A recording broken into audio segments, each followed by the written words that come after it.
En el silencio de la noche, hay cosas que respiran sin tener vida. En el norte de California, a finales de los años 60, el miedo tenía nombre. Paranoia era solo un círculo con una cruz en el centro. Lo llamaron el Zodíaco. Un asesino que no solo mataba, jugaba con la policía, con los periodistas, con el público. Su mayor placer no era el crimen, sino el terror que dejaba atrás. Vallejo, California, 20 de diciembre de 1968. Una carretera desierta. Un coche estacionado en un tramo oscuro de Lake Herman Road. Dentro, dos adolescentes, Ann Betty Lou Jensen y David Faraday. Un primer amor interrumpido por una figura que se acercó desde la oscuridad. Nadie escuchó sus pasos, solo los disparos. 5 detonaciones que rompieron la calma del campo. Los cuerpos fueron hallados poco después. No hubo robo ni señales de lucha, solo la precisión de alguien que sabía exactamente lo que hacía. La policía no tenía sospechosos, ni motivos, ni explicación, y durante un tiempo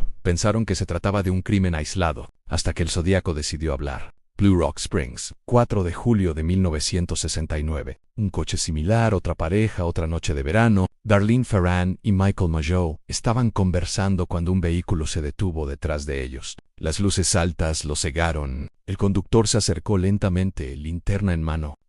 Esta vez hubo un sobreviviente. Michael, herido de gravedad, logró describirlo en un hombre de complexión media, rostro redondo, expresión vacía, nada fuera de lo común. Pero en sus ojos había algo que Michael nunca olvidaría. No era rabia, era calma. 1 hora después del ataque, la policía recibió una llamada. Una voz masculina, tranquila, casi educada, dijo: les quiero informar un doble asesinato. Yolo Heights. Esa llamada se rastreó hasta una cabina telefónica a pocas cuadras del departamento de policía. El asesino se había comunicado directamente con ellos y acababa de dar inicio a un juego que duraría años. Los mensajes del miedo. Semanas después, los periódicos de San Francisco, Vallejo y Napa recibieron sobres sellados. Dentro, había cartas escritas a máquina y cifrados incomprensible. El autor exigía que se publicaran en primera plana, o prometía seguir matando. Firmaba sus cartas con un símbolo.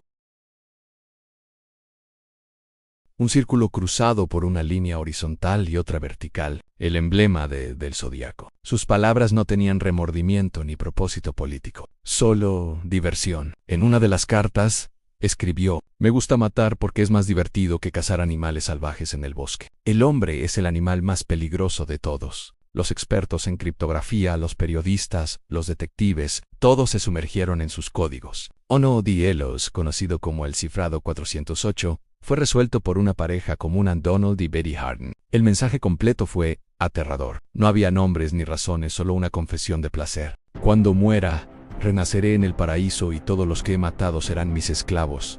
Era la voz de un asesino que no buscaba dinero ni venganza, solo quería ser recordado, Ann, y lo logró. El Zodíaco no se escondía, no huía.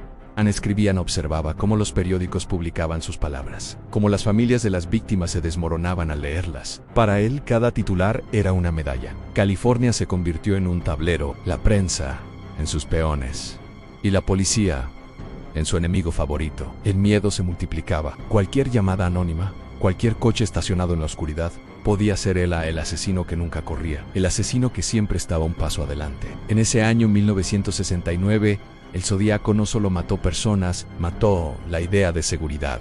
Hizo que cada ciudadano sintiera que el próximo mensaje podía ser para él, y aunque el tiempo pasara y los crímenes se dispersaran, una cosa quedó clara: el Zodíaco no necesitaba estar frente a ti para matarte. Le bastaba con que pensaras en él.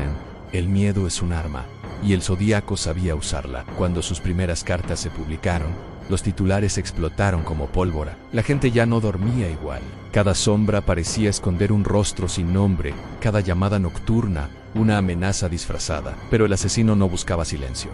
Quería ruido y atención. San Francisco Chronicle, agosto de 1969. 3 sobres llegaron el mismo día. 3 cartas, 3 piezas de un rompecabezas imposible, cada una dirigida a un periódico distinto, como si el Zodíaco quisiera asegurarse de que toda California escuchara su voz. Las misivas tenían un mismo inicio: estimado editor, esto es el Zodíaco hablando. Era la primera vez que él mismo se daba un nombre, y lo hizo con la naturalidad de quien se sabe famoso. En esas cartas, Amenazaba con atacar autobuses escolares, decía que mataría a los niños por diversión, que dispararía a los neumáticos para que el vehículo se detuviera, y luego mataría a los pequeños mientras corren en las escuelas. Se convirtieron en fortalezas. Los padres escoltaban a sus hijos hasta la puerta, y los autobuses eran vigilados por patrullas armadas.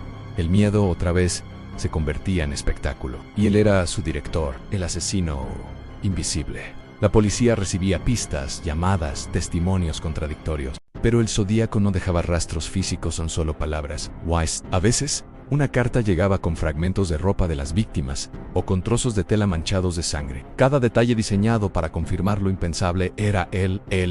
En octubre de 1969, el juego subió de nivel. El Zodíaco atacó, de nuevo, Presidio Heights, San Francisco. Un taxista, Paul Stein, recibe un pasajero en la esquina de Mason y Geary, el destino en Washington y Maple, un barrio tranquilo, pero el viaje terminó unas calles antes. El pasajero le disparó en la cabeza. Sin prisa, tomó un pedazo de su camisa ensangrentada y desapareció entre las sombras. Minutos después, 3 jóvenes vieron la escena desde la ventana de una casa cercana. Llamaron a la policía, describiendo al asesino como un hombre blanco, robusto, con gafas, de unos 40 años.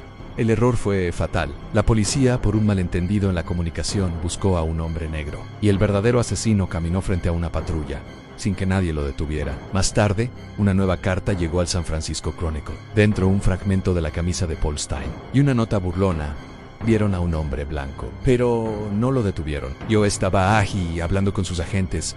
Era la confesión de un fantasma, un espectro que no necesitaba esconderse, porque ya estaba entre ellos. Los símbolos del miedo. Cada carta venía acompañada de un nuevo cifrado. El Zodíaco disfrutaba haciendo que la policía trabajara para él. Sus códigos parecían diseñados para confundir y obsesionar. Números, signos y alusiones al horóscopo, la religión, al destino y la reencarnación. Para algunos criminólogos, el asesino no solo quería notoriedad, buscaba crear un mito. Quería ser eterno. Los psicólogos del Departamento de Policía de San Francisco comenzaron a analizar sus escritos. El perfil era claro: un hombre con inteligencia por encima del promedio, pero profundamente antisocial. Necesitaba controlar, necesitaba ser visto, y sobre todo, necesitaba que todos lo temieran. Los medios, sin saberlo, lo alimentaban. Cada artículo, cada titular con su nombre en mayúsculas, era un aplauso que lo mantenía vivo. En Sass Cartes, el Zodíaco empezaba a hablar de sí mismo en tercera persona, como si ya no fuera un hombre sino una leyenda. El Zodíaco se complace en anunciar nuevos juegos para él. La muerte era un pasatiempo, y la ciudad entera, su tablero. A finales de 1969, el Zodíaco había asesinado al menos a 5 personas confirmadas, pero se atribuía más de 30. Su cifra real nunca fue comprobada. Lo que sí fue real fue el miedo que seguía creciendo día tras día como una enfermedad invisible. Nadie sabía quién sería el próximo. Un hombre en un taxi, en una pareja en el campo, o alguien que simplemente leía el periódico equivocado. El Zodíaco no solo mataba a personas, mataba a ausectesaos, y su arma más poderosa no era el revólver, sino el mensaje. Cada carta, cada cifra, cada símbolo era un desafío, una invitación a entrar en su mente. Y quienes lo aceptaron jamás salieron igual. El laberinto de los códigos, el FBI y la policía de San Francisco, y decenas de criptógrafos aficionados comenzaron a estudiar los mensajes del Zodíaco. Algunos de ellos eran simples sustituciones de letras. Otros parecían imposibles. Los símbolos no seguían ninguna lógica aparente. Círculos, triángulos, signos astrológicos, fragmentos de alfabetos antiguos y referencias a obras de cine y literatura. Era como si el Zodíaco estuviera construyendo su propio lenguaje. Un investigador del Chronicle, cansado de noches sin dormir, dijo una frase que quedó registrada en su diario en descifrarlo: es como mirar a la locura directamente a los ojos. Y quizá eso era justo lo que el asesino quería. Las cartas que se burlaban de todos. Mientras los detectives intentaban seguir las pistas, nuevas cartas llegaban. Una de ellas incluía un mapa de San Francisco, con el símbolo del Zodíaco dibujado sobre el Monte Diablo. Decía que había escondido una bomba y que solo los dignos podrían encontrarla. Otra misiva contenía un mensaje cifrado más corto, que aún hoy sigue sin resolverse por completo. En ella, el Zodíaco escribió: espero que se estén divirtiendo intentando atraparme. Si no lo hacken, pueden reírse conmigo, porque me estoy riendo de ustedes. El tono era cada vez más sarcástico, más arrogante. El asesino sabía que tenía la atención del país y que nadie podía detenerlo.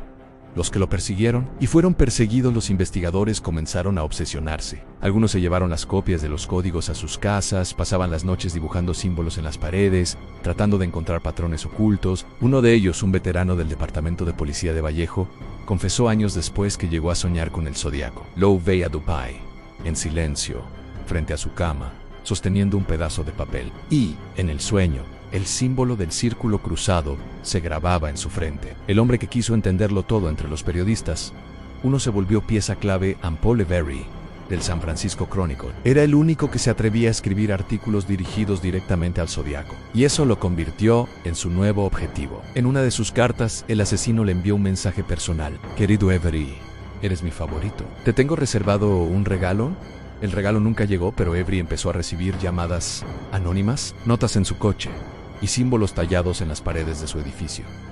El miedo ya no era una noticia, era parte de su vida. El código que nadie pudo romper. Con el paso de los años, los mensajes del zodiaco se volvieron más extraños. Uno de los últimos, conocido como el cifrado 340, fue un enigma durante más de 50 años. Recién en 2020, un grupo de expertos internacionales logró descifrarlo. El mensaje decía: no me temo a la cámara de gas, porque me enviará antes al paraíso. Ahora tengo suficientes esclavos que trabajan para mí allí. Era la confirmación final de lo que muchos sospechaban. El zodiaco no solo mataba por placer, mataba por creencia. En su mente, cada asesinato lo acercaba a una especie de inmortalidad. Las cartas cesaron un día, sin aviso. El asesino desapareció del mapa por el luego. Nunca terminó. En cada tanto, un nuevo testigo decía haberlo visto. Un nuevo sospechoso surgía, y una nueva teoría prometía resolver el caso. Pero ninguna lo logró. El zodiaco seguía ahí, en los archivos, en las mentes de los investigadores, en cada símbolo que alguien trazaba con curiosidad, porque el terror del zodiaco no dependía de sus crímenes, sino de su legado en un miedo que se alimenta del silencio. El zodiaco se desvaneció, pero su sombra siguió creciendo. A medida que los años pasaron, los archivos se llenaron de nombres, rostros y teorías. Algunos decían haber encontrado al verdadero asesino. Otros aseguraban que nunca existió, que fue más de uno, o que tal vez el zodiaco era una idea, un virus del miedo que se propagó sin necesidad de cuerpo. Los sospechosos. Uno de los nombres más mencionados fue Arthur Lee Allen, un hombre con antecedentes por agresión, aficionado a los cifrados y con una obsesión por las armas. Varios testigos lo señalaron. Su letra era similar y tenía relojes de la marca Zodiac, pero las pruebas nunca fueron concluyentes. Su ADN no coincidió con las muestras encontradas en las cartas, y cuando Allen murió en 1992, el caso seguía igual que en el principio abierto. Otros sospechosos surgieron con los años. Un profesor de historia, periodista, un veterano de guerra, todos con algún detalle que encajaba o otro que no. El zodiaco parecía burlarse incluso desde la tumba de los sospechosos, los cazadores del pasado para muchos investigadores. El caso se convirtió en una obsesión sin fin.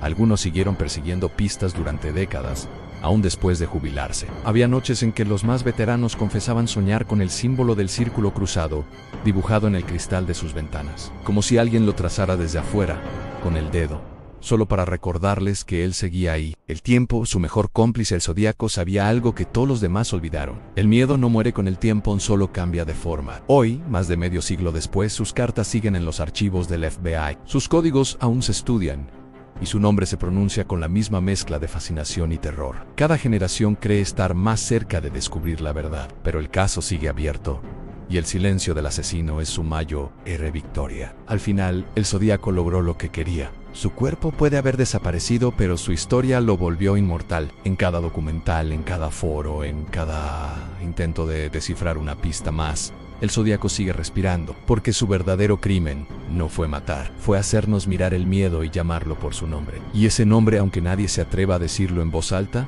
sigue grabado en cada rincón de California, en los periódicos amarillentos y en las noches en que el viento sopla sobre el Golden Gate, un susurro lejano que parece decir: esto no ha terminado. Si te gustó este video, suscríbete para más historias de terror y comenta qué otra historia te gustaría ver.